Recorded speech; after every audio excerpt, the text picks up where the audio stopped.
मानसी सिंह की एक कविता है, औरत की छाती। माँ ने कहा छाती ढक लो, ये मर्दों को डराती है।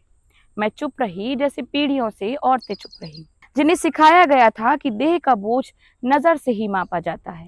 मैं सोचती रही, क्या डरावना है इनमें। मैंने तो उन्हें देखा है, दूध टपकाते, घावों पर मरहम बनते, भूख से बिलबिलाते बच्चों के होठों को शांत करते।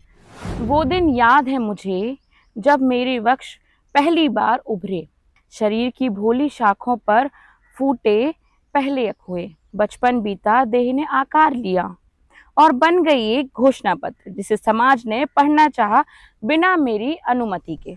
तब जाना छाती डराती तो है, पर मर्दों को नहीं, हमें। हम ही डरने लगती हैं अपनी देह की परछाइयों से, इसलिए छाती ढकी जाती रही, कभी कपड़े से, कभी शर्म से, कभी मर्यादाओं से।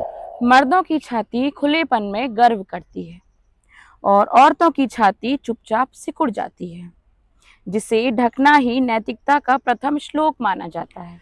धीरे धीरे माँ की बातों में छुपा इतिहास समझ आने लगा। छातियां डराती नहीं, डर बनाई जाती हैं।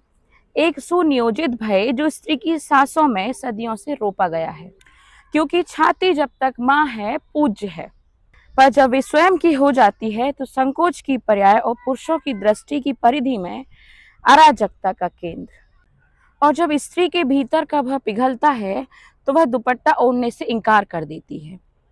तब वह भय उसकी आंखों से उतर पुरुष की आंखों में उतर आता है।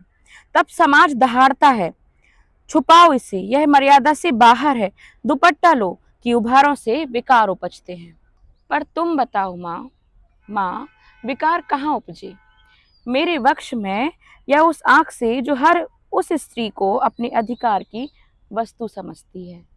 तब याद आती है हमें नांगेली, जिसने काट फेंके अपने वक्ष, जब शर्म से नहीं अधिकार से लिखी गई एक दास्तां।